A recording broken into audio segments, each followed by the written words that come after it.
Bismillahirrahmanirrahim. Assalamualaikum warahmatullahi wabarakatuh. Waalaikumsalam warahmatullahi wabarakatuh. Oke.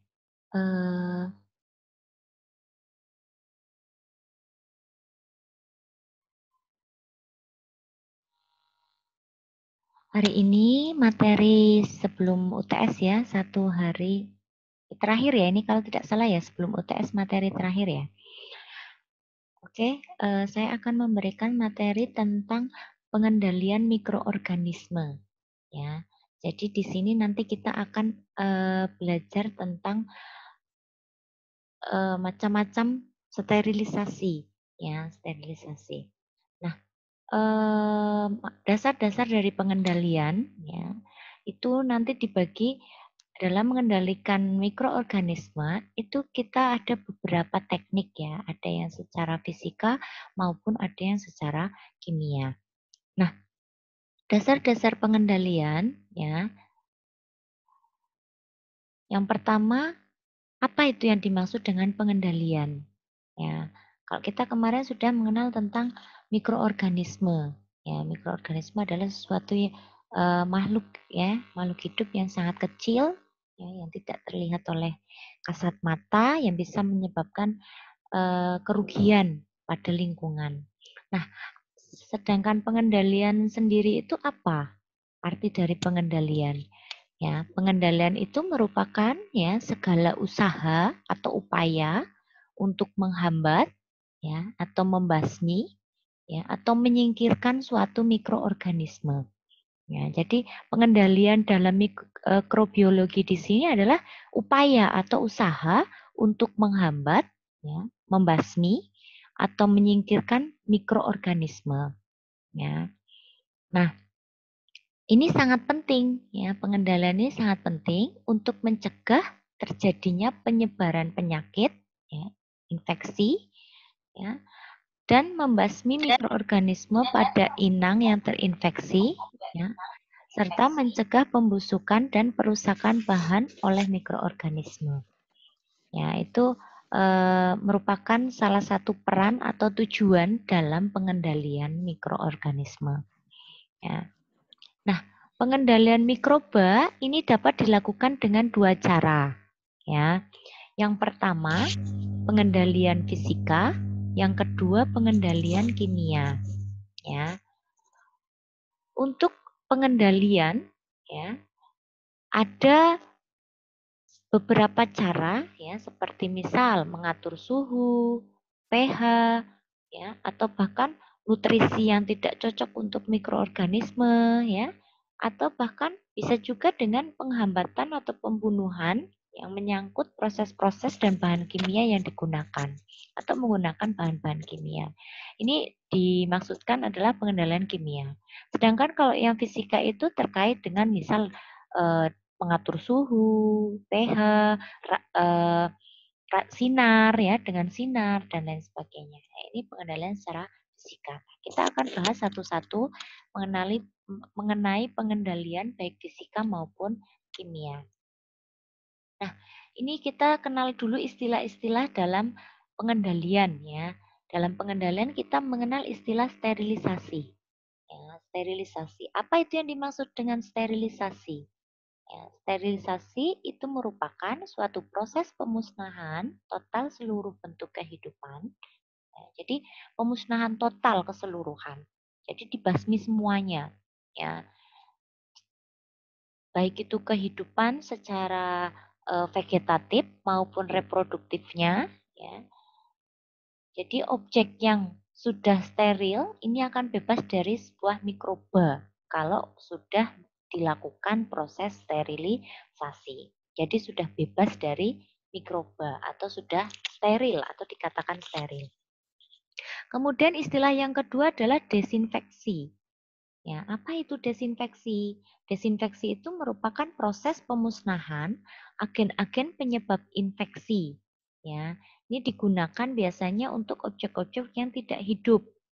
Ya, seperti alat-alat laboratorium, ya, itu bisa juga kita lakukan desinfeksi. Ya, selain kita bisa lakukan juga sterilisasi, kita juga bisa lakukan desinfeksi. Nah, bahan-bahan yang digunakan untuk mendesinfeksi ya disebut dengan desinfektan. Ya, kita sering dengar ya, ada desinfektan, ada satu lagi selain desinfektan, ada hand sanitizer ya dan lain sebagainya. Itu adalah sebuah istilah. Ya, tergantung kita mau menempatkan istilah itu untuk hal yang seperti apa atau hal yang bagaimana. Ya. Nah, desinfeksi ini yang dibunuh hanya sel-sel vegetatif, ya, tidak termasuk spora. Jadi hanya sel-sel yang bersifat vegetatif. Kemudian yang ketiga adalah antiseptik. Nah ini antiseptik atau aseptik. Ya. Bedanya apa desinfektan dengan antiseptik? Nah kalau antiseptik ini bahan yang akan mencegah atau menghalangi pertumbuhan atau kerja atau aktivitas mikroorganisme baik dengan menghancurkan ataupun menghambat pertumbuhannya. Ya. Sedangkan istilah yang keempat ada sanitizer atau sanitasi. Ya, ini merupakan agen yang dapat menurunkan populasi mikroba sampai batas yang aman untuk kesehatan masyarakat. Ya, ini untuk sanitizer. Jadi sebuah bahan atau agen yang bisa menurunkan jumlah populasi itu sampai batas aman masyarakat. Ya, jadi ditekan jumlah pertumbuhan populasi mikroorganismenya itu sanitizer. Ya, biasanya zat-zat kimia yang membunuh itu 99,9% untuk sanitizer. Ya, sanitizer ini biasanya berhubungan dengan pembersihan ya, terutama pada alat-alat ya, alat-alat operasi, alat-alat kesehatan, alat-alat laboratorium ya dan lain sebagainya. Kemudian istilah yang kelima ada germisida atau mikrobisida. Ya, apa itu germisida? Germisida itu merupakan bahan atau zat ya, atau agen yang membunuh semua bentuk ya, yang sedang tumbuh, ya, tapi bukan untuk spora. Ini hampir sama dengan desinfektan. Jadi hanya untuk mikroorganisme yang bersifat vegetatif. Ya, ini bedanya. Desinfektan hanya untuk infeksi saja. Kalau germisida itu untuk keseluruhan. Ya, bisa infeksi, bisa hanya patogen ya atau yang bukan. Ya, ini bedanya. Nah, macam-macam germisida. Ya, macam-macam germisida, ada bakterisida, ada fungisida, ada virusida, ada algasida dan ada sporisida. Istilah yang keenam ada antimikroba. Nah, ini antimikroba ini kita sudah mengenal ya. Antimikroba ini sama dengan halnya antibiotik, anti jamur, antibakteri. Ya, ini masuk ke dalam antimikroba.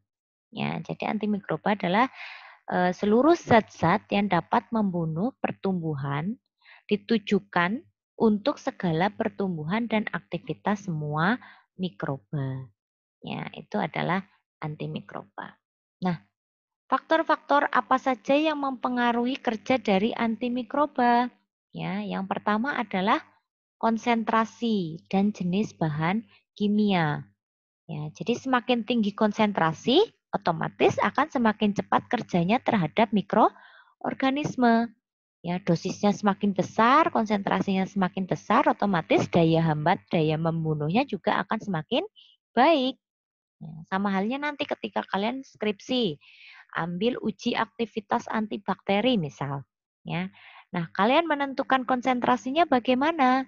Nah, cara menentukannya ya kita cari IC50-nya, konsentrasi setengah persennya. Ya, dari total konsentrasi maksimal. Ya, kita cari jurnal-jurnalnya, artikel-artikelnya. Kemudian kita urutkan dari konsentrasi kecil sampai konsentrasi besar. Kita uji mana daya hambat yang paling baik menghambat mikroorganisme atau bakteri.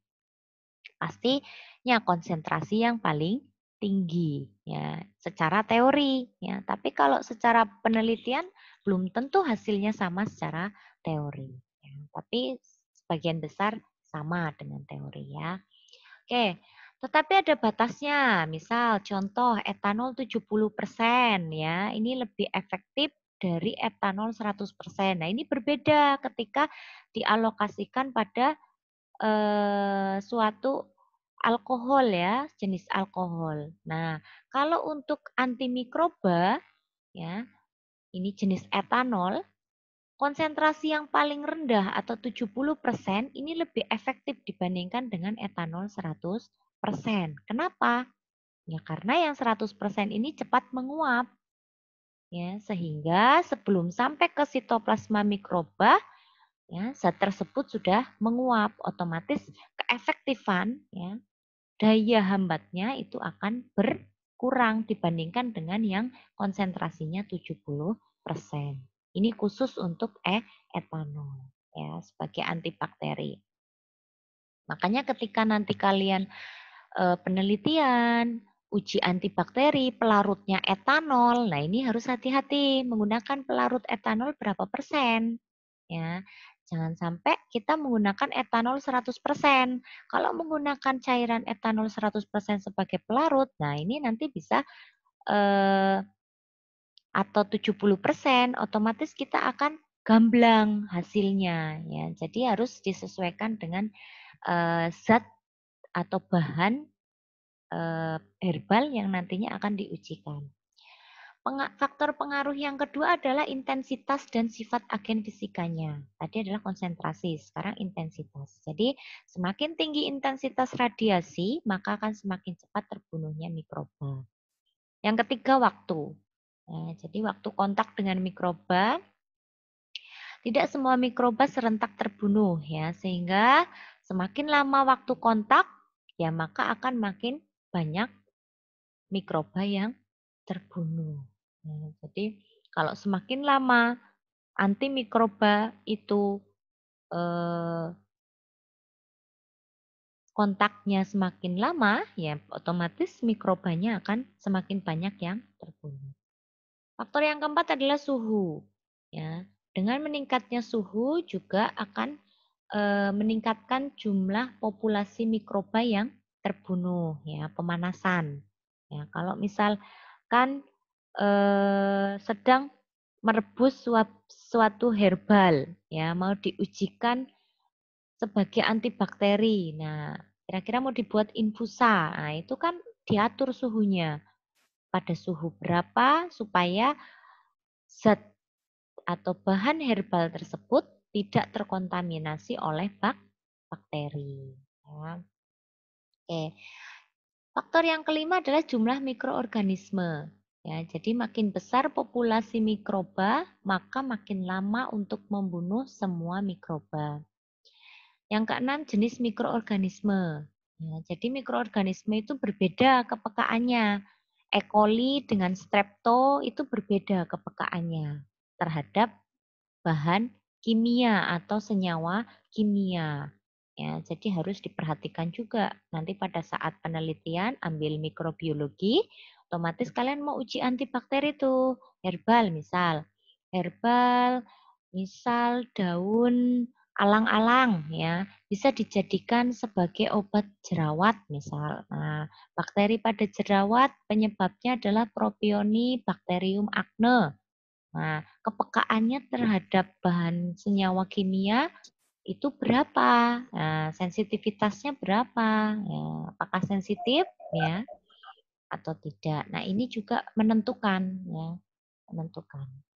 Yang ketujuh adalah sifat-sifat media pertumbuhan mikroorganisme baik secara fisika maupun kimia. Jadi medianya, media pertumbuhan mikroba yang nantinya akan ditumbuhkan itu juga berpengaruh terhadap antimikroba ya atau faktor-faktor yang mempengaruhi tadi ya kerja dari antimikroba. Oke. Nah, antimikroba ini ya untuk media itu media yang lebih asam ini akan lebih efektif untuk dipanaskan dibandingkan yang alkalin. Ya, sedangkan yang kedua media yang cair ini akan lebih cepat panas dibandingkan yang padat. Yang ketiga, media yang konsentrasi karbohidratnya lebih tinggi, ini dapat meningkatkan resistensi mikroba terhadap panas. Ya, jadi untuk komposisi bahan nutrisi dari media tersebut atau nutrisi dari mikroorganisme tertentu itu harus disesuaikan, ya harus dihitung nutrisinya apa saja yang terkandung di dalam media tersebut. Ya, karena bakteri juga butuh nutrisi. Jangan sampai malah justru kita memberikan nutrisi yang banyak kepada bakteri tersebut sehingga bakteri itu akan malah tumbuh banyak ya. Bukannya mati tapi malah tumbuh banyak. Nah, itu. Kecuali kalau kita tujuannya emang menumbuhkan bakteri, baru kita membuat medianya disesuaikan dengan nutrisi yang dibutuhkan oleh bakteri tersebut. Ya, gitu. Oke, pengendalian fisika ya. Pengendalian fisika. Kita awali dengan yang pertama adalah pengendalian fisika. Tadi pendahuluan dulu ya. Nah, pengendalian fisika ya, yang pertama itu bisa dengan menggunakan panas. Ya, panas ya. Panas ini merupakan pengendalian fisik ya yang paling banyak digunakan ya. Penggunaan panas ini selalu merupakan kombinasi antara waktu dan suhu. Sterilisasi ya, sterilisasi ini bisa dengan perebusan ya, autoclave, oven ya, ini bisa untuk membunuh semua mikroorganisme dengan panas ya. Biasanya umumnya digunakan pada pengalengan ya, kemasan kaleng ya, kemasan botol ya, atau prosedur pengepakan steril lainnya. Pasteurisasi ya, pasteurisasi ini menggunakan temperatur yang rendah atau suhu yang rendah. Kalau sterilisasi itu dengan menggunakan suhu yang tinggi, tapi kalau pasteurisasi itu dengan menggunakan temperatur atau suhu yang rendah. Untuk mengurangi jumlah sel mikroba, misal seperti Staphylococcus, Streptococcus ya dan lain sebagainya. Dalam produk makanan biasanya. Nah, pasteurisasi ini sering sekali dilakukan pada produk susu. Ya, ini biasanya dilakukan pada suhu 63 derajat Celcius selama 30 menit. Ini metode batch. Sedangkan untuk metode cepat digunakan dengan suhu 71 derajat Celcius selama 15 detik. Ya, ini pasteurisasi. Ini adalah pengendalian secara fisika dengan menggunakan panas. Ya. Yang kedua, pengendalian secara fisika dengan pengeringan atau drying. Ya, pengeringan ini dengan menghilangkan air. Ya, umumnya mikroorganisme ini tidak bisa tumbuh pada AW kurang dari 0,9. Ya, jadi harus penghilangan air ini dapat dilakukan ya dengan cara pemanasan atau evaporasi, ya, diserap, ya, disedot, diserap seperti alat evaporator itu ya, ekstraksi, ya, freeze drying, ya, atau penambahan garam atau gula. Ya, ini metode pengeringan. Kemudian yang ketiga ada pendinginan. Ya, ini pengendalian secara fisika yaitu dengan proses pendinginan. Ya, jadi penggunaan suhu rendah menghambat pertumbuhan mikroba seperti misal dimasukkan refrigerate ya atau kulkas, freeze atau deep freeze. Ya. Kemudian pengendalian secara fisika juga bisa dengan iradiasi. Ya, iradiasi ini bisa dengan menggunakan microwave, ya, UV atau sinar X-ray, ya.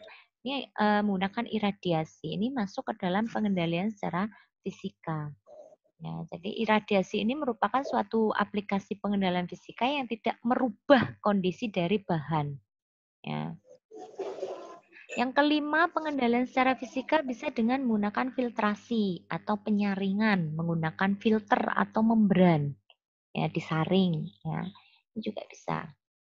Oke, nah ini adalah beberapa contoh pengendalian secara fisika, ya dijemur langsung dengan pemanasan sinar matahari, ya atau dengan pengasaman, ya pengasaman, bisa juga dengan penggaraman, ya ini penggaraman.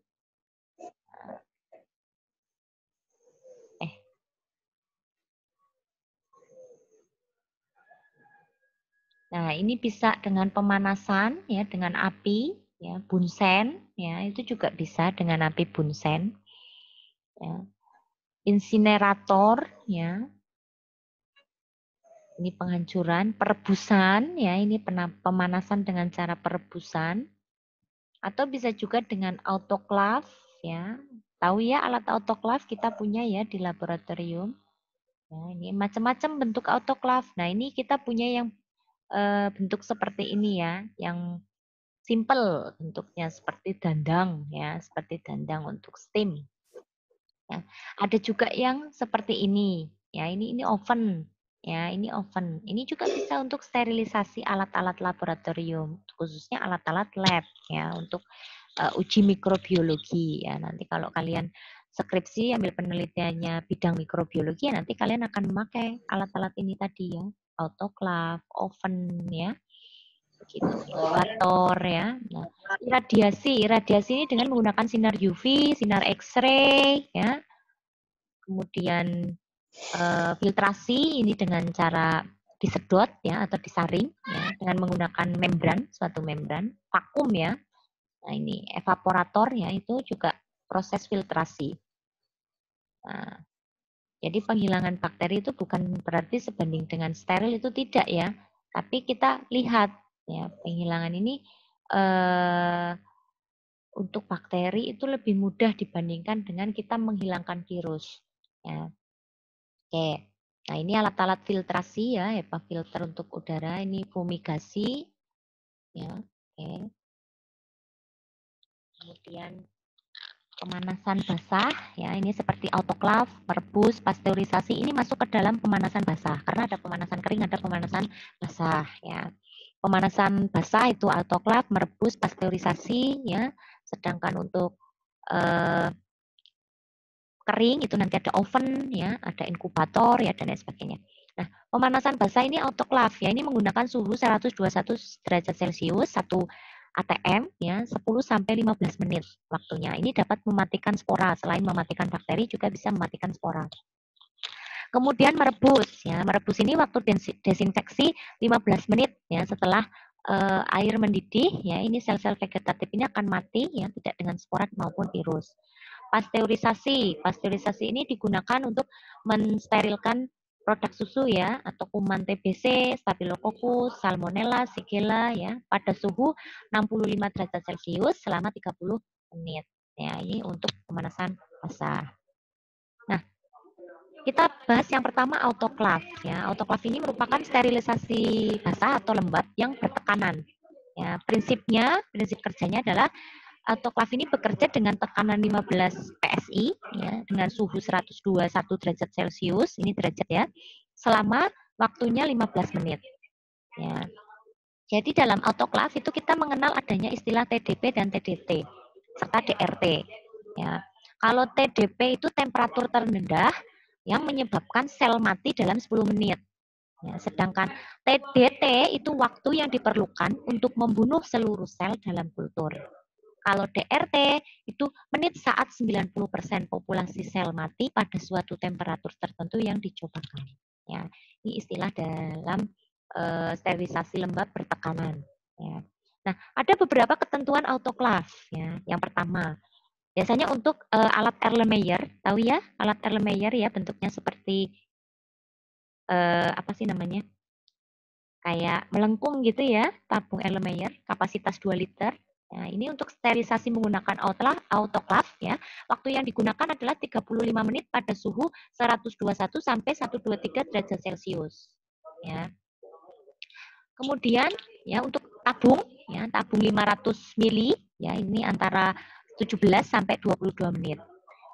Untuk tabung reaksi ukuran 20 cm ini selama 20 menit. Sedangkan untuk botol serum 9 liter ya ini bisa memakan waktu sampai 60 menit ya kalau menggunakan autoclave untuk sterilisasinya. Kemudian selain pemanasan basah juga ada pemanasan kering ya. Pemanasan kering ini ada insinerator tadi ya menggunakan insinerator atau bisa juga menggunakan oven ya. Nah, insinerator ini merupakan suatu istilah pembakaran ya. Ini efektif hanya untuk alat penanam mikroorganisme ya seperti jarum ose ya, jarum tanam ya. Ini juga bisa efektif juga untuk menghilangkan bangkai hewan percobaan. Misal kita habis model-model tikus ya, tikusnya sudah dibelek-belek gitu, udah dibelah-belah gitu ya. Nah itu cara buangnya kemana? Kalau kita punya insinerator kita bakar melalui insinerator. Kalau kita tidak punya ya kita kubur ya, kubur dibuang ya. Setidaknya tidak dibuang di tempat sampah gitu saja, tidak, dalam membuang bangkai hewan percobaan.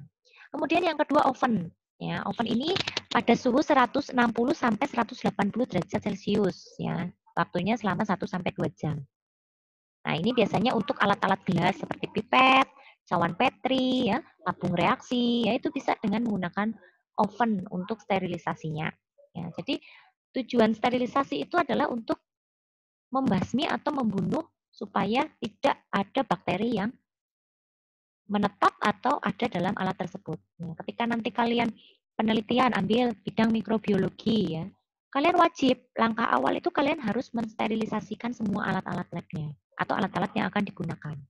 Ya, tuh bisa dengan pemanasan kering maupun bisa dengan pemanasan basah ya. Oke, kemudian next kita lanjut radiasi ya. Radiasi ini ada 3 tipe radiasi untuk sterilisasi ya. Ada radiasi ionisasi, ya ini contohnya ada sinar gamma, sinar X ya. Ada radiasi non ionisasi, ini ada sinar UV ya. Dan ada radiasi gelombang mikro. Ya, ini gelombang mikro. Nah, ini macam-macamnya ya. Ini ada sinar UV ya, ada sinar gamma, sinar X, ya, UV ini macam-macam ya, ada 200 nano, 250. Nah ini kalau bakteri itu 200 nanometer sampai 300 nanometer. Ya. Kemudian ini untuk visible light. Ya, ini visible light. Ya. Nah ini adalah ukuran dari sinar gamma sampai sinar gelombang radio. Ya, jadi radiasi itu macam-macam, ada sinar gamma rays, sinar X, ya, ada UV, ada infrared, ada gelombang atau radiasi microwave, ya, dan gelombang radio. Nah, yang pertama kita bahas adalah radiasi ionisasi. Ya, ini mencakup ada sinar gamma, sinar X, ya, sinar pelepasan elektron. Ini panjang gelombangnya pendek, kurang dari 1 nanometer. Ya. Ini bisa menyebabkan mutasi DNA dan menghasilkan peroksida.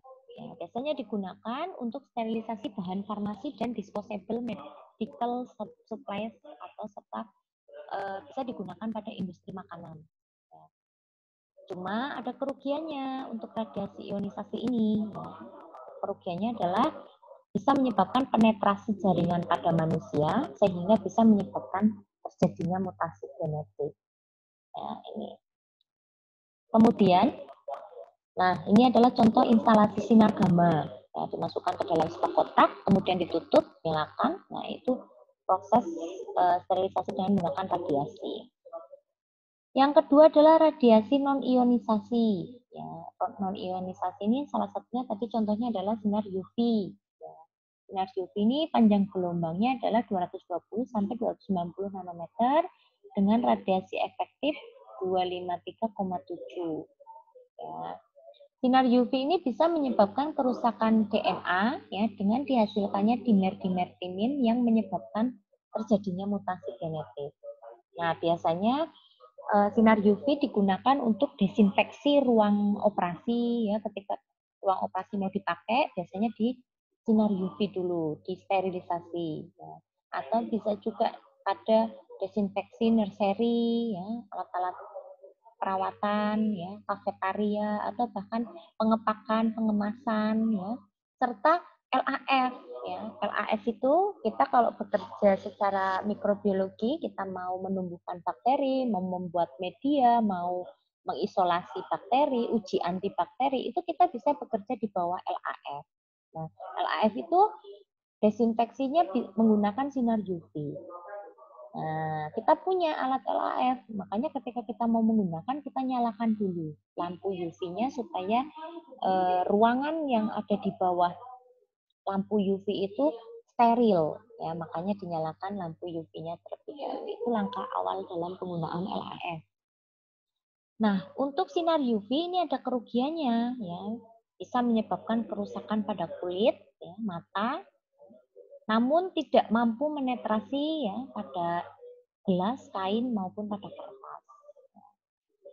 Nah, biasanya orang-orang yang bekerja di bawah sinar UV itu harus menggunakan peralatan pelindung, ya, guna melindungi kornea pakai kacamata Google, ya itu terhadap supaya matanya tidak iritasi atau tidak mengalami kerusakan permanen. Seperti misal pada nanti ketika kalian sudah menjadi apoteker, kalian bekerja di rumah sakit, ya, misal farmasi klinik, ya, bidangnya, kalian juga nanti akan melakukan oplosan obat-obat anti kanker. Nah, itu juga dilakukan secara steril, ya, di bawah LAF. Nah, itu harus menggunakan baju khusus, ya, apalagi terkait dengan kita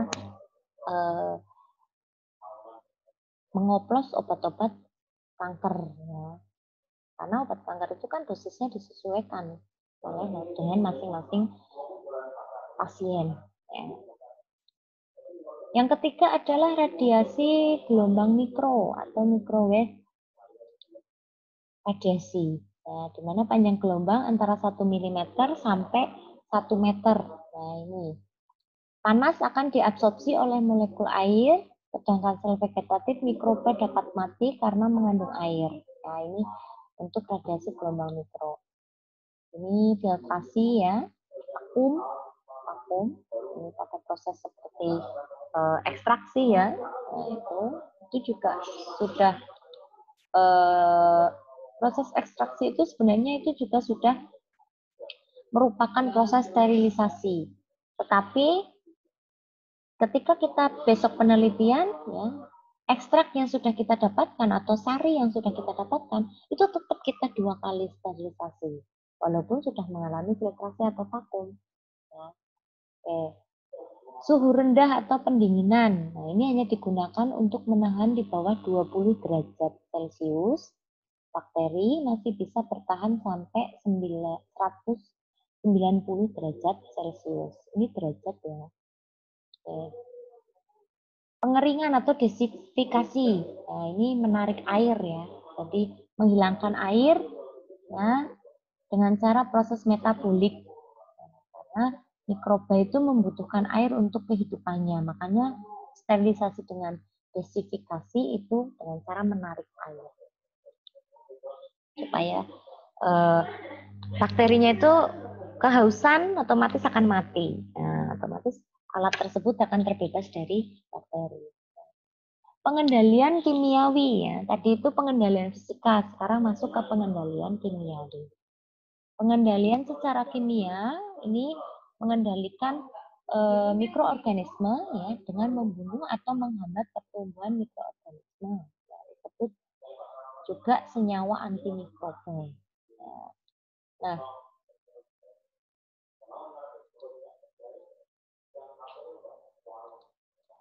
sebentar, error. Halo, masih mendengar suara saya ya, Mbak? Mas? Nah, masih Bu. Masih Bu. Oke.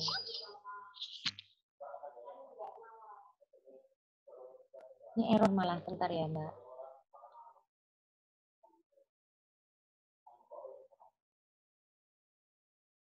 Layar saya kelihatan nggak, Mas, Mbak? Putih, Bu. Ya, makanya itu ini nggak stabil wifi-nya. Bentar ya, gangguan.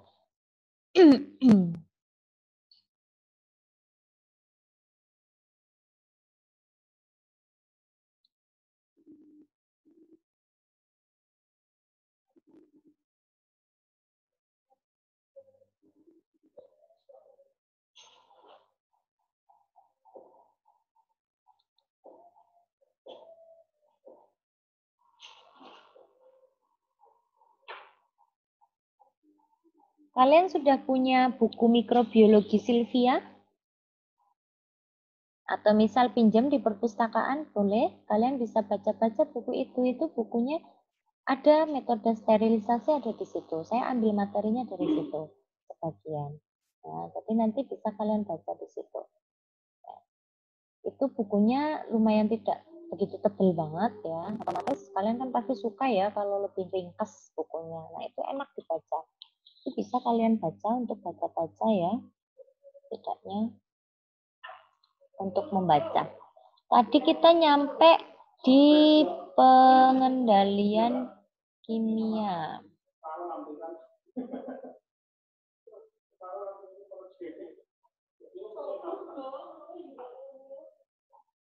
Kimia. Nah ini ya. Jadi bentar.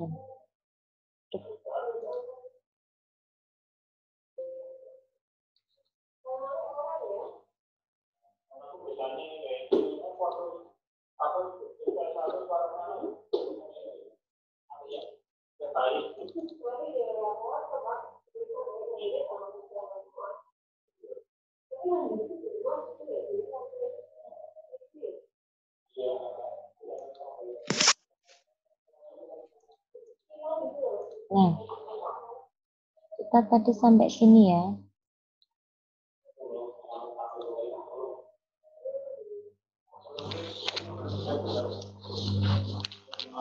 Pengendalian secara kimia.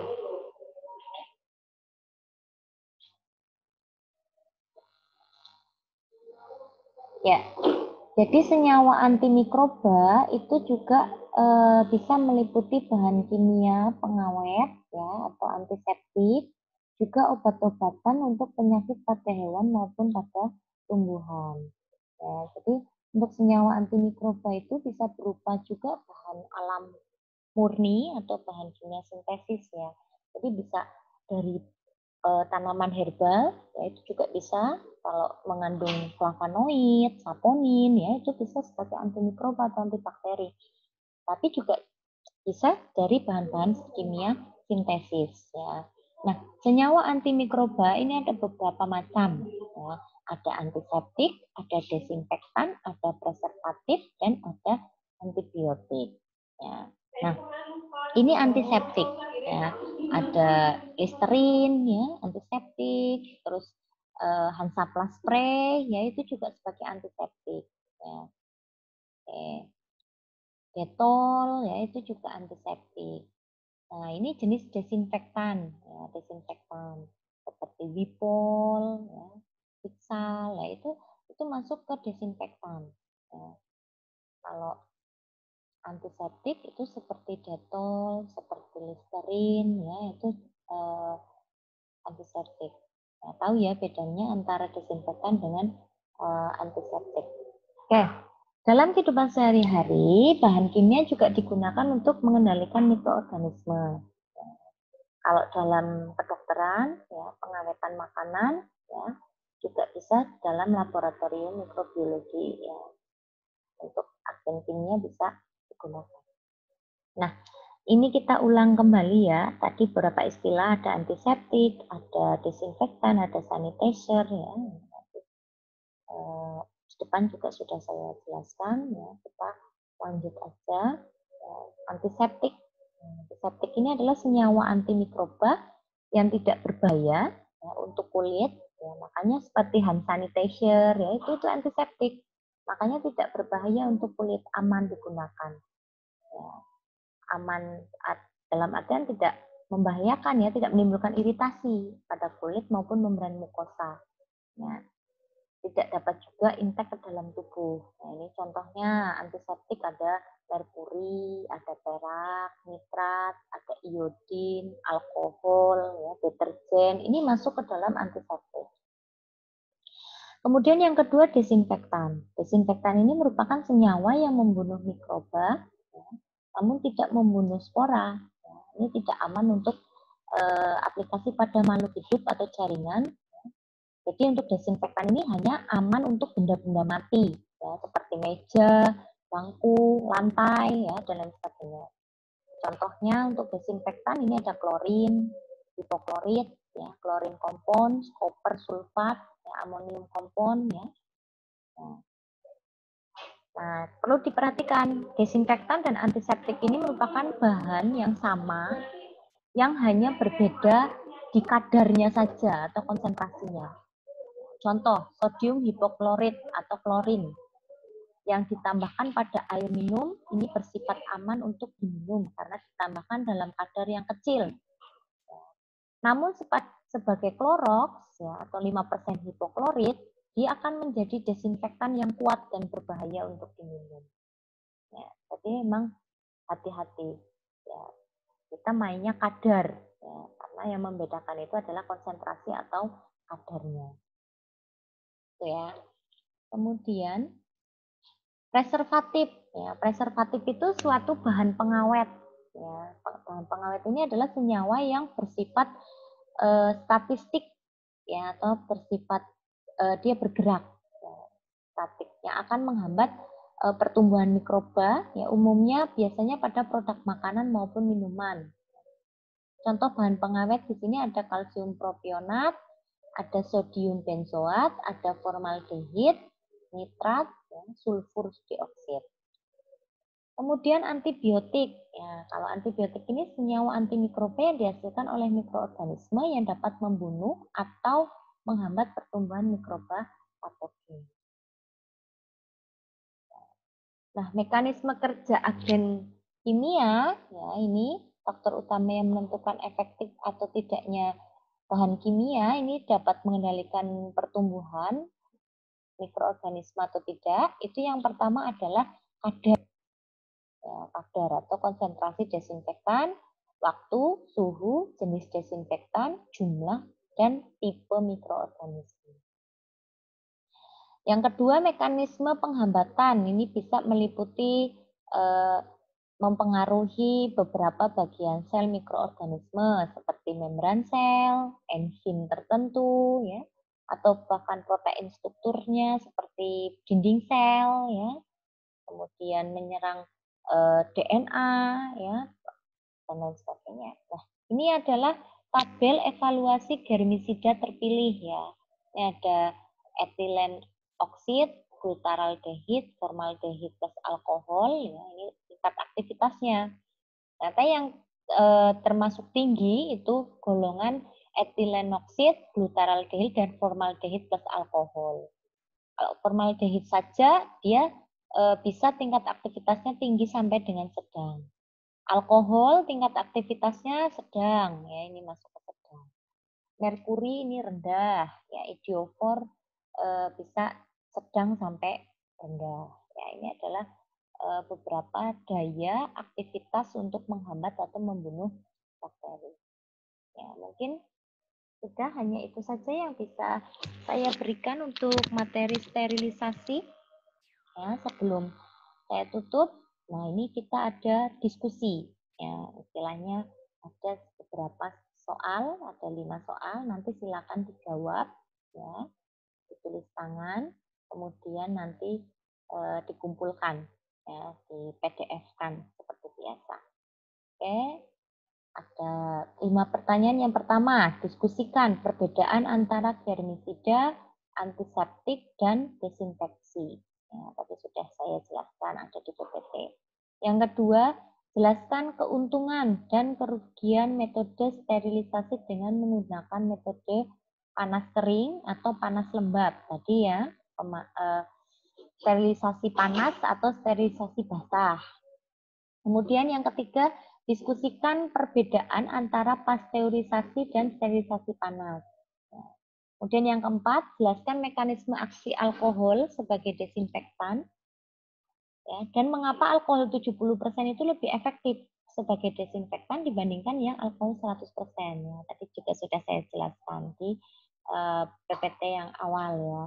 Kemudian yang terakhir, jelaskan mengapa virus ya dengan envelope lipid itu lebih peka terhadap sterilan kimiawi dibandingkan dengan virus tanpa envelope. Nah, ini nanti silahkan dicari jawabannya ya dari PPT yang sudah saya berikan atau mungkin bisa dari literatur lain seperti buku mikrobiologi. Ya. Udah ya, mungkin hanya itu saja. Nah, ini masih ada lagi. Ya. Jadi ada 2 ya tugasnya. Jawab soal. Nah, ini tugas. Kemudian yang ini. Berarti ada 15 soal ya. Oke. Mungkin hanya itu yang bisa saya berikan untuk pagi ini. Ada pertanyaan sebelum saya tutup?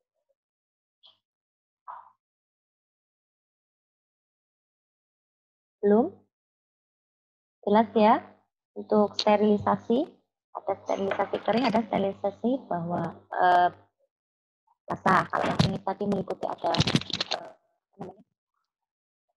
ada oven ya, terus ada insinerator ya, dan lain sebagainya. Kalau yang basah ada autoclave ya, kemudian dengan desinfeksi ya, dan lain sebagainya. Nah itu ya. Belum ada ya pertanyaan, kita tutup ya dengan bacaan hamdalah pertama. Alhamdulillahirobbilalamin. Halo? Ya, tidak ada pertanyaan ya, saya tutup ya. Iya, Bu. Oke, kita tutup. Wassalamualaikum warahmatullahi wabarakatuh. Waalaikumsalam warahmatullahi wabarakatuh.